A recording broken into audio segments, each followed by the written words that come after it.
marca do ministério de sucesso, a verdadeira marca da vida cristã verdadeira é quem tem água e quem não tem água. O que vai marcar a vida de um crente de verdade é quem encontrou água viva e quem se deixou secar, desanimar. Abre a tua Bíblia comigo em Gênesis, no capítulo 26, no versículo 12. A palavra do Senhor vai nos contar uma história de Isaac. E nós vamos meditar nela nos próximos 20 minutos, e aí nós vamos orar. Diz assim a palavra do Senhor, Gênesis 26, verso 12. E semeou Isaac naquela mesma terra, e colheu naquele mesmo ano, sem medidas, porque o Senhor o abençoava. Engrandeceu-se o homem, e ia se engrandecendo, até que se tornou muito grande, e tinha possessão de ovelhas, e possessão de vacas, e muita gente de serviço, de maneira que os filisteus o invejavam. E todos os poços que os servos do seu pai tinham cavado nos dias de Abraão, seu pai, os filisteus entulharam e encheram de terra. Pai, essa é a tua palavra, nessa noite fala conosco, ministra o nosso coração, Pai, que a gente possa sair daqui, Senhor, tendo recebido da tua presença água, Senhor, água do teu Espírito, Senhor, refrigério sobre a nossa vida, o nosso coração. É o que nós pedimos, Espírito Santo de Deus, ser livre para tocar quem o Senhor quiser tocar, como o Senhor quiser tocar, quando o Senhor quiser tocar nessa noite. Nós estamos aqui por causa de Ti, Senhor, não para ouvir um homem, Pai, não para receber uma aula, uma palestra, ó Deus, mas para receber o toque do Teu Espírito Santo, o fluir das águas, Pai. Ó Deus, o toque, Senhor, da Tua presença. É isso que a gente quer nessa noite, e nós oramos crendo que o Senhor nos ouve, e vai nos abençoar com a Tua presença nessa noite, com o Teu toque, Pai. Nós oramos em nome de Jesus e Te agradecemos. Quem crê comigo, dá um amém bem forte aí. Glória a Deus. Água, a importância da água. Você sabe, talvez pouca gente entenda como água importante, como o pessoal que vive no Oriente Médio, como Isaac aqui nesse momento. Você já ouviu falar de oásis? Às vezes a gente vê nos filmes, não é? Aquele monte de terra, aquele deserto sem água ali no Oriente Médio, e de repente, lá no horizonte aparecem as palmeirinhas, e ali tem algum verde, e alguma vila ao redor, porque ali tem água, e onde há água, há vida, prospera, cresce. É isso que a Bíblia está contando para a gente ao falar da vida de Isaac aqui em Gênesis 26. Está dizendo, esse era um homem que prosperou, esse foi um homem abençoado por Deus, esse foi um homem que tinha, a Bíblia diz, muito gado, um rebanho muito grande. Agora, está subentendido na vida de quem tem um rebanho muito grande, que quem tem um rebanho muito grande deve ter água. Não tem como você criar muito animal, não tem como você ter uma fazenda muito grande sem ter muita água. E a Bíblia explica que de fato ele tinha muita água. E essa água estava nos poços. Poços que haviam sido cavados no passado, no tempo do seu pai Abraão. E era desses poços, por causa desses poços, que Deus o fazia prosperar, e ele tinha água para dar ao seu rebanho. Agora, mesmo a Bíblia nos explica, que porque ele prosperou, porque esses poços estavam ali dando vida, água para o rebanho, e prosperidade para ele se tornou alguém invejado. Os filisteus os invejavam.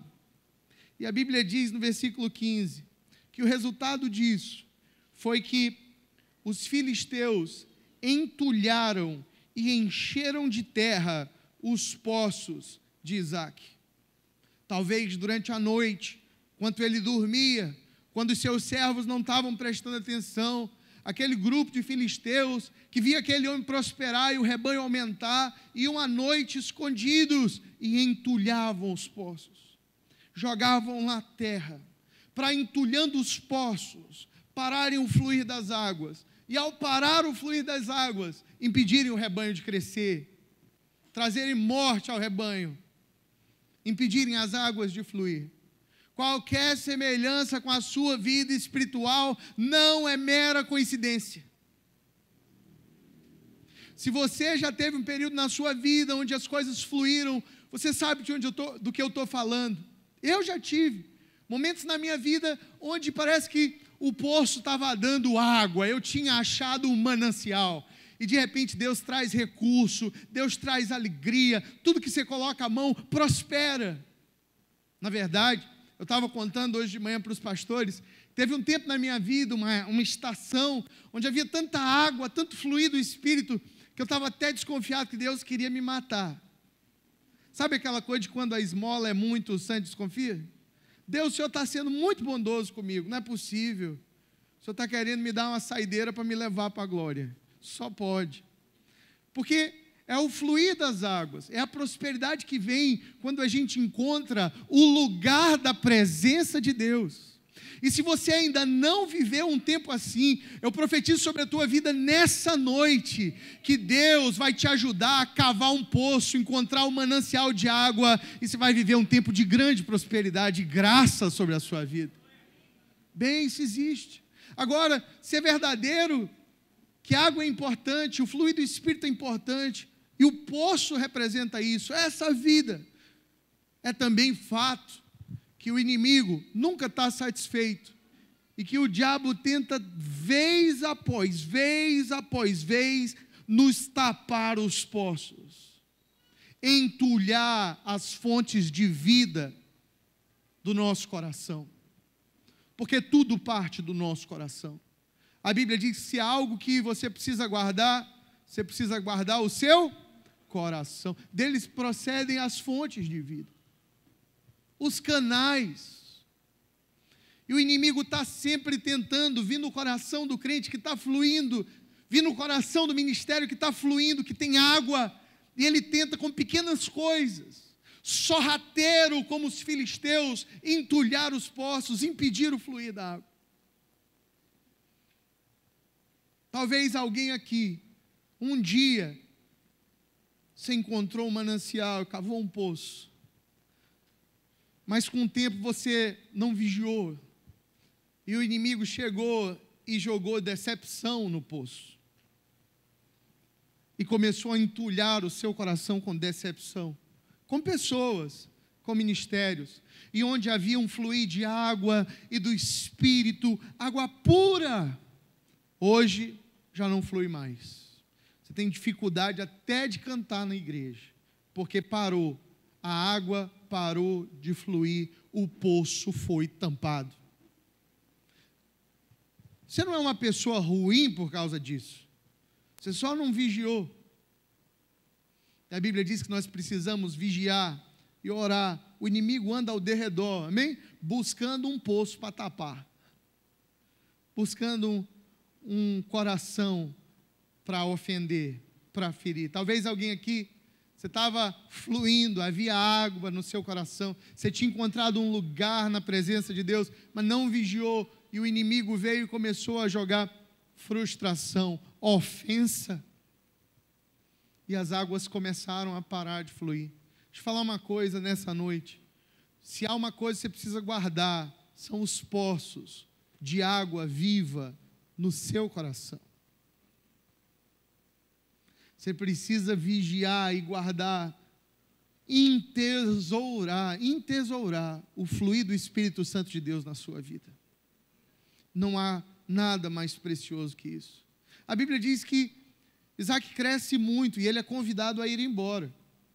O pessoal diz, olha, tu está muito grande, você é convidado a ir embora. E a Bíblia diz que ele vai embora então, e vai para o vale de Gerar, e habita lá. E no versículo 18 a Bíblia explica, e tornou Isaac, e cavou os poços de água, que cavaram nos dias de Abraão seu pai, e que os filisteus taparam depois da morte de Abraão, e chamou pelos mesmos nomes que o chamaram seu pai.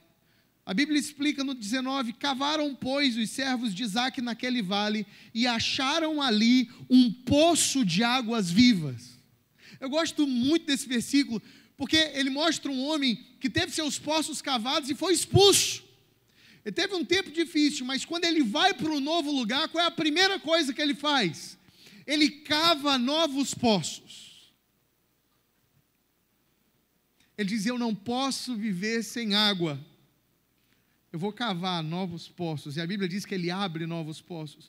E nesse processo, eles encontram um poço, uma fonte de água viva.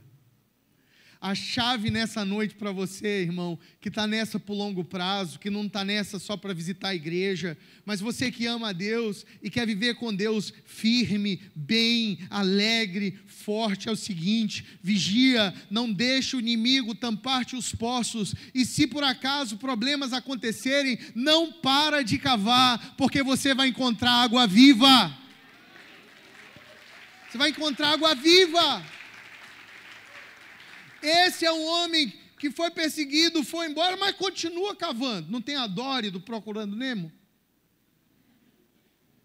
Alguém aqui assistiu Procurando Nemo? Continue nadando, irmão. Vira para a pessoa do seu lado, diga assim: olha, continue nadando. É o que a Dory dizia no desenho, né? Continue nadando. Continue cavando, irmão. Uma hora a água vai fluir, a água vai brotar. É uma questão de sobrevivência. Eu não busco água porque eu gosto de buscar água. Eu busco água porque sem ela eu morro. Eu não busco a presença de Deus só quando eu tenho vontade de buscar a presença de Deus. Eu não busco a presença de Deus só quando eu me sinto inclinado a buscar a presença de Deus. Eu busco a presença de Deus porque sem ela eu morro. Eu cavo o poço, não é porque eu gosto de cavar poço. Eu cavo o poço porque eu preciso de água. Pensou se a gente fosse fazer só o que gostasse? Só o que você sentisse vontade de fazer? Inclinado a fazer? Você sabe o tanto que eu ia comer se eu comesse o tanto que eu estivesse inclinado a comer? Você sabe quando é que o seu filho ia para o colégio? Se ele só fosse para o colégio quando ele sentisse vontade? Você sabe quantas vezes eu ia fazer ginástica? Se eu só fizesse ginástica quando eu sentisse vontade? Nunca. Que é exatamente o que eu estou fazendo agora. Eu nunca tenho vontade de fazer ginástica, nem exercícios. Água é uma questão de sobrevivência. Sem o Espírito de Deus, nós vamos secar e morrer. Nós precisamos tomar a pá na mão e continuar cavando o poço. Eu não vou deixar nenhum inimigo aterrar a fonte do meu coração. Eu não vou deixar a ofensa aterrar a fonte do meu coração. Eu não vou deixar o pecado aterrar a fonte do meu coração. Enquanto eu mantenho os poços que já estão abertos, eu vou cavando outros. Posso ouvir um glória a Deus? Essa é a própria descrição do justo. Abre lá em Isaías 58.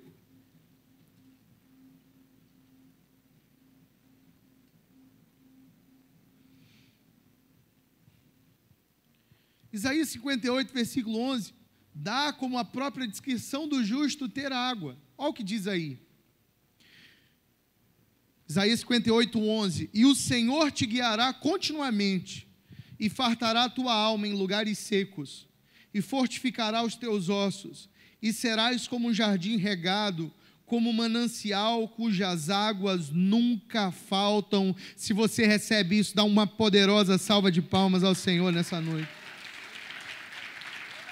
E o Senhor te guiará continuamente, Ele fartará a tua alma em lugares secos. Tu serás um jardim regado e um manancial onde não falta água. Essa descrição do homem que encontrou seu poço e protegeu ele. E tem como preciosa a presença de Deus. É a descrição de alguém que anda com Jesus e é como uma árvore que foi plantada junto às águas. Vocês estão aqui perto de muito rio, né? Vocês sabem essas árvores que ficam na beira do rio? Que ela lança as raízes dela para dentro do rio. Ela não seca. Tem água ali. sempre. Essa é a descrição do justo. Jardim regado, manancial sempre com água, sempre fluindo, sempre cheio da presença de Deus, sempre viçoso. Nós fomos chamados para ser furadores de poço.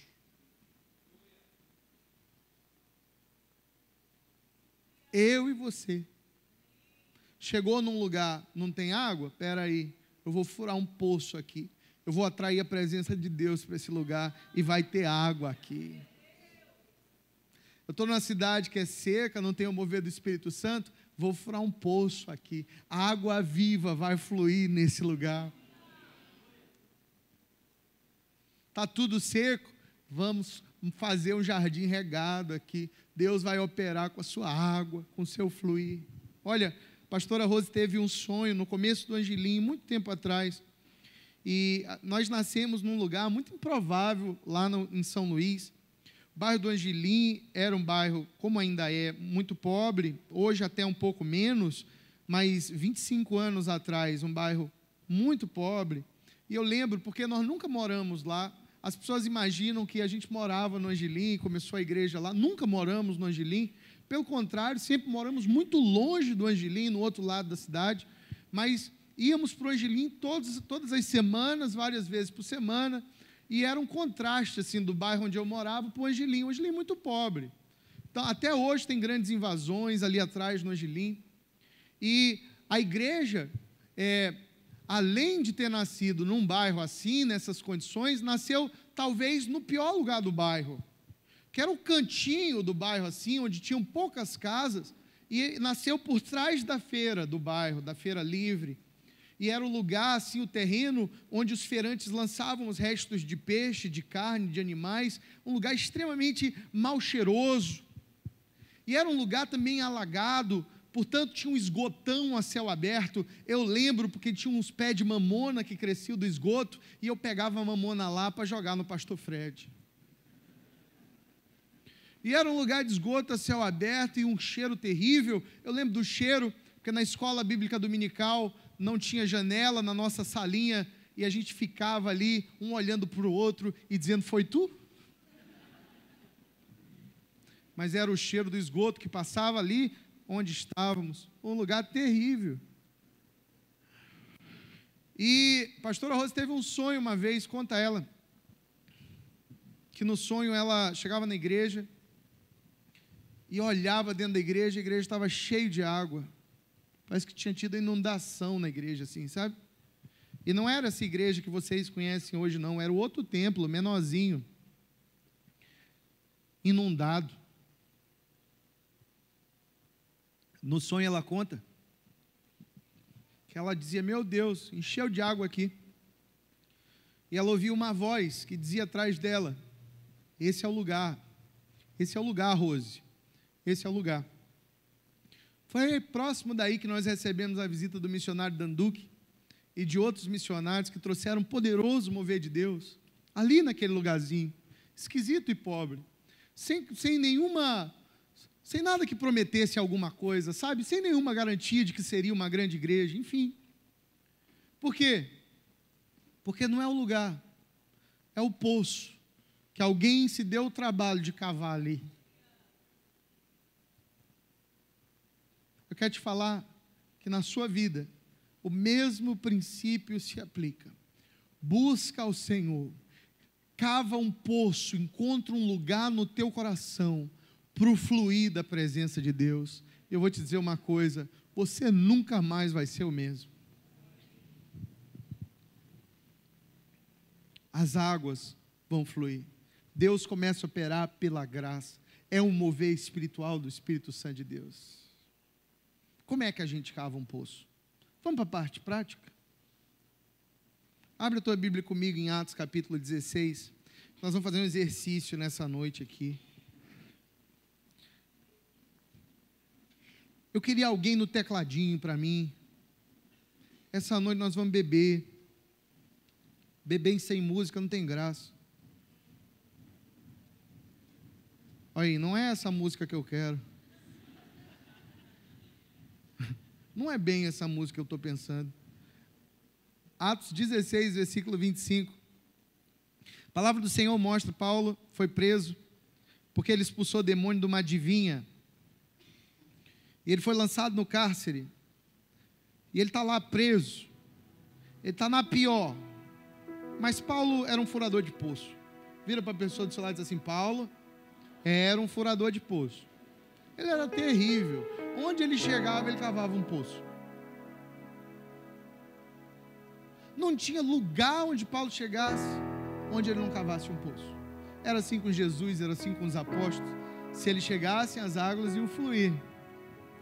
E a Bíblia diz que perto da meia-noite, todo mundo dormindo, inclusive o carcereiro, naquela prisão, eles haviam apanhado, estavam aqui uma bronca grande. E a Bíblia diz que perto da meia-noite, Paulo e Silas oravam e cantavam hinos a Deus, e os outros presos o escutavam. Eles estavam lá, ó,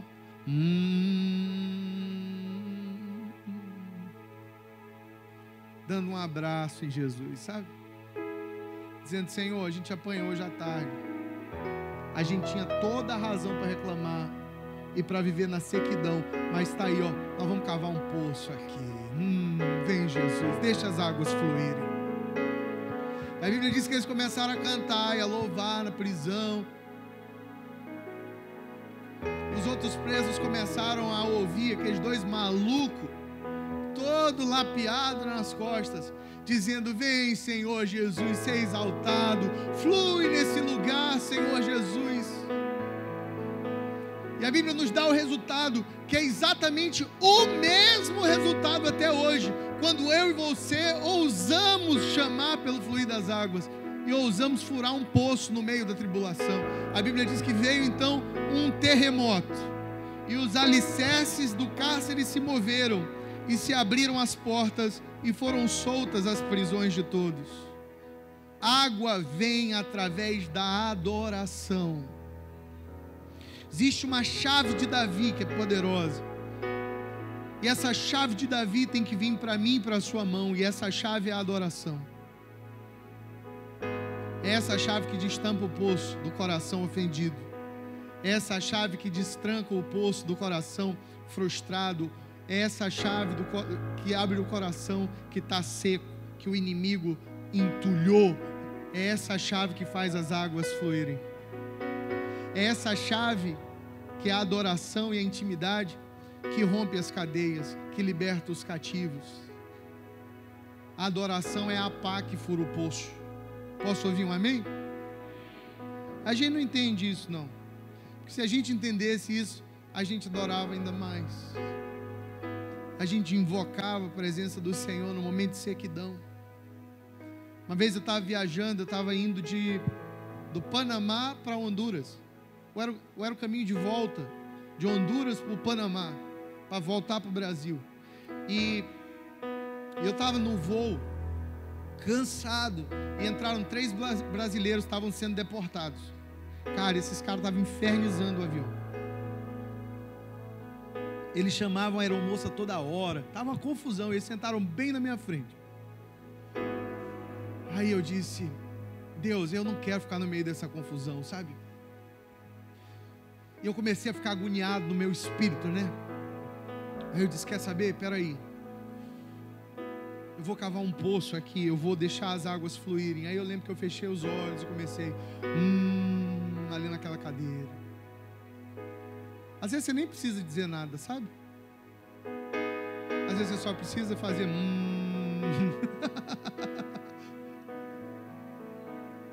Eu estava ali elevando meu cosmo.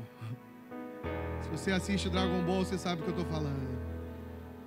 Eu estava ali quase virando um Super Saiyajin, meu irmão. E dizendo: Deus, vem, Pai, vem sobre mim hoje. Senhor, eu quero fluir aqui nesse avião, sabe? E foi impressionante. Foi assim 2 minutos de eu começar ali silenciosamente a orar. Mas veio uma calma num avião tão grande. Os caras dormiram, desligaram a luz. Eu disse: obrigado, Espírito Santo. O autor, um dos autores que eu mais gosto, a W. Tozer, a esposa dele, diz que ele costumava ir para o quarto e ficar até 6 horas no quarto dele, sozinho. Aí ela entrava e via ele deitado no tapete ou sentado numa cadeira, em silêncio. E ela dizia: Tozer, meu querido, como é que você consegue passar 6 horas aí e sem falar nada? Aí ele dizia: meu amor, é porque às vezes eu venho para a presença do Senhor e Ele é tão magnífico, tão precioso, tão grande, que eu fico ali só contemplando a beleza dEle, meditando na bondade dEle, na sua palavra. Às vezes não precisa dizer nada, é que você está cavando um poço com adoração, sabe? Quando você aprende esse caminho de adoração, ô irmão, você não precisa orar para pedir prosperidade, a prosperidade vem porque tem água. Você não precisa orar por libertação, o terremoto vem, ele te liberta. Você não precisa pedir nada, porque você está vivendo debaixo da graça e do fluir da presença de Deus. Quem está entendendo aí, diz um amém, deixa eu saber que você está entendendo.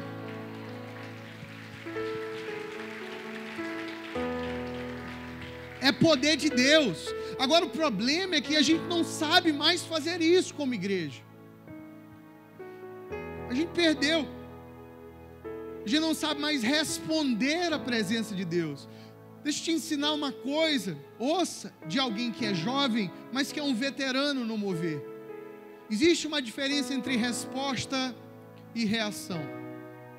A maior parte de nós reage à presença de Deus, reage à música, reage ao ambiente, e reação é instintiva. Acompanha. Então, se tocou a música que você gosta, então você, Deus está aqui. Mas se você não gosta da música, Deus não está. Se você está se sentindo bem, então você reage ao sentimento e levanta as mãos e adora. Se você não está se sentindo bem, você só fica sentado mesmo, com essa cara de vaca comprida. Porque você está reagindo. Deus espera de mim e de você, se nós vamos ter água, que nós possamos dar uma resposta à presença dEle. E a resposta não é instintiva, a resposta é pela fé. A resposta é consciente.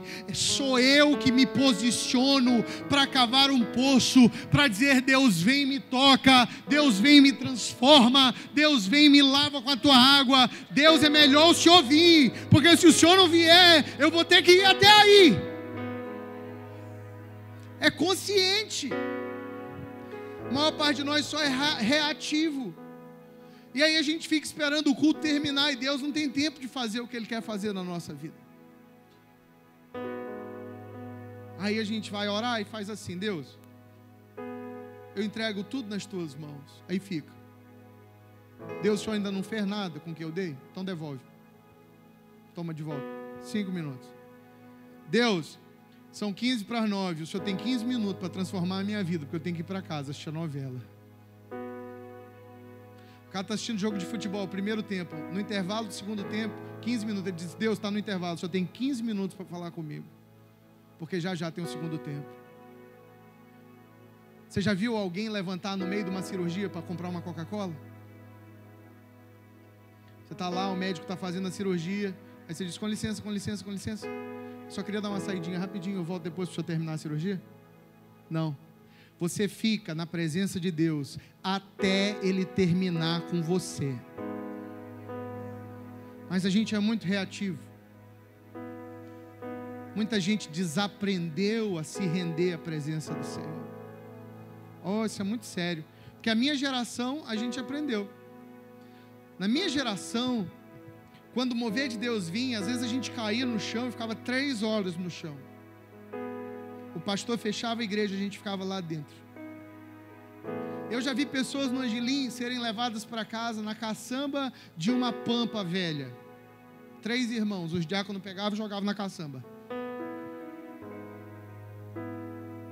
Carla, minha esposa, era a pior coisa do mundo quando tinha culto de avivamento na igreja, porque eu sabia que não ia ter como lanchar depois, porque ela se metia debaixo de uma cadeira dessa e ninguém tirava. Ela ficava, ela e uma amiga, rolando no chão. E era horrível. O irmão dela levava ela para casa e dizia: Rodrigo, não dá para esperar, cuida dela aí. E eu ficava sentado na porta da igreja esperando ela voltar ao normal. E sabe, ela não voltou ao normal até hoje. Ela continua completamente louca por Jesus. Aleluia. Porque a presença de Deus, ela é como ondas. A água, ela vem assim, você fura um poço, começa a vir aquela água fininha. Eu estou sentindo que Jesus está aqui. Mas se você permanecer ali, a água vai ficar mais forte. A primeira onda vai vir sobre a sua vida. Agora, se você permanecer lá, vai vir a segunda onda. E se você continuar na presença de Deus, vai vir a terceira onda. Muita gente desaprendeu isso. As pessoas vêm na frente e dizem: Senhor, faz a fonte da minha vida fluir com a tua presença. E eles recebem um toque e dizem: tá bom, e vão sentar. Não, você fica lá até Deus terminar com você. Até você sentir que está liberado para ir para a sua cadeira ou para a sua casa. Irmão, isso é fundamental de aprender. Você fica lá até Deus terminar com você. Muita gente vem para receber oração e a gente impõe mão e a pessoa quer explicar o que ela precisa. A gente vai orar, a pessoa diz: pastor, olha, é minha tia que está doente. Não precisa explicar, porque não é unção do pastor. A unção é de Deus, e o mesmo Deus te conhece, conhece a sua tia, a mesma unção que cura, liberta, salva e batiza no Espírito Santo, é a mesma coisa. Deus sabe do que a gente precisa, antes mesmo da gente abrir a boca. Você só vem, irmão, e diz assim: Pai, deixa a tua água fluir na minha vida, Senhor, sem pressa. E se Deus quiser que a gente fique aqui até amanhã de manhã? Eu vou te falar, eu fico. Tem até ar-condicionado nessa igreja. E se Deus falar para você que Ele vai te tocar às 2 horas da manhã, você ficaria? Eu ficaria esperando. Para cavar poço é necessário esforço, paciência. Para ter água fluindo, para ser um furador de poço, a gente precisa aprender a adorar primeiro. A adoração e intimidade é o que vai fazer um poço, uma fonte de água viva surgir na sua vida. E não tem tribulação, não tem deserto, não tem sequidão, não tem homem na face da terra, nem demônio no inferno que te impeça de receber do fluir da presença de Deus. Você recebe isso em nome de Jesus? Mas tem que aprender a adorar. O pastor de vocês é um adorador. Nós precisamos ser uma geração com o coração dele. A gente precisa ser adorador também. A gente precisa vir para a presença de Deus e descansar e dizer: Deus, toca a minha vida, fala comigo. Deus, se eu precisar dar a carambela, que eu vou dar a carambela. Deus, se eu precisar, Senhor, esperar aqui, vou esperar. Senhor, se eu precisar me humilhar, eu vou ficar aqui, mas o Senhor vai falar comigo nessa noite. Deus fala, irmão. De tudo que você precisa guardar, guarda o fluir do Espírito Santo no seu coração. Às vezes lá em casa, talvez alguns de vocês não saibam, eu sou advogado também, eu estou tentando trabalhar agora como advogado. Na verdade agora não, já tem uns anos, eu sou um péssimo advogado, mas eu estou tentando. Eu tenho um sócio que ele é bom, ele tem muita paciência comigo, inclusive vai ficar registrado: Cláudio, eu te amo. E ele é um bom advogado, e essa semana eu tenho que conversar com ele. Mas a gente tem essa correria. Minha esposa, ela é médica, está fazendo residência de pediatria, são 60 horas semanais, ela dá plantões noturnos e tal, uma correria. A gente tem 2 filhos, tem a igreja, que é bem grande, tem muita coisa acontecendo toda semana, e tem viagem ainda por cima. Daqui para o final do ano, 2 vezes por mês, todos os meses eu vou estar fora, e pregando de manhã e de noite e direto. E às vezes eu sinto que as águas diminuíram o seu fluxo. Não é que elas pararam de fluir, sabe, Ruth? É que eu sinto que está secando. Eu sinto que alguma coisa mudou no meu coração. Não porque eu quis, mas porque a rotina, a ocupação, as coisas da vida foram jogando terra na fonte. Aí que eu paro e digo: peraí, cara. Eu vou cavar o poço, eu vou abrir espaço para que a água volte a fluir com potência total. Aí eu aviso e digo: gente, seguinte, eu preciso de um tempo, eu preciso ir para o meu quarto, eu preciso fechar a porta atrás de mim, e eu preciso orar ao meu pai que me vê em secreto, e eu preciso dizer: pai, vem me visitar, pai, tira toda a terra, todo o pedregulho, tudo que tampa as fontes do meu coração. Eu quero fluir mais uma vez, eu quero chorar mais uma vez, eu quero, pai, sentir a alegria e o entusiasmo do novo convertido, do primeiro, do único, do melhor amor. Eu quero água. Aí eu fico lá, e olha, irmão, no começo a gente não sente nada. Você não fica esperando que toda vez você vai sentir um arrepio, não. Não é assim. No começo eu fico lá e nada acontece. E eu fico 20 minutos, eu estou orando e eu acabo todo o assunto que eu tinha para orar. E eu começo a pensar que eu tenho que trocar os pneus do carro.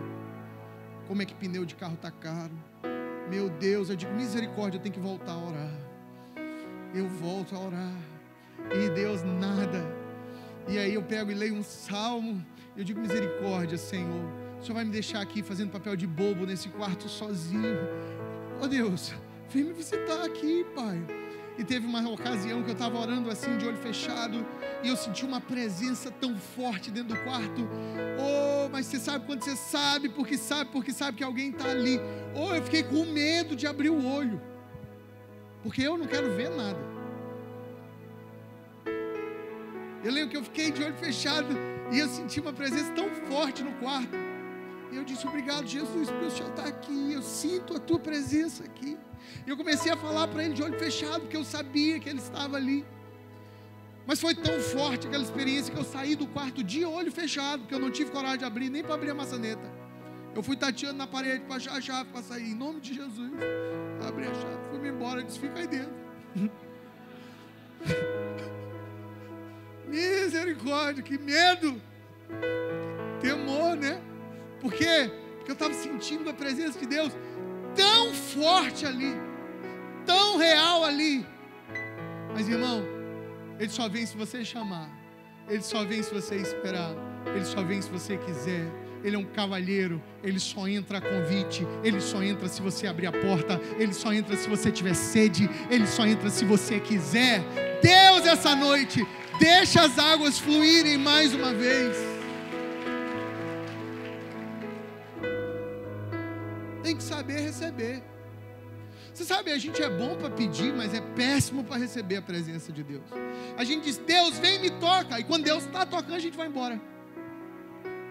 A gente diz: Deus, vem e me toque, e quando alguém vem orar por nós, a gente não consegue receber, porque a gente fica assim.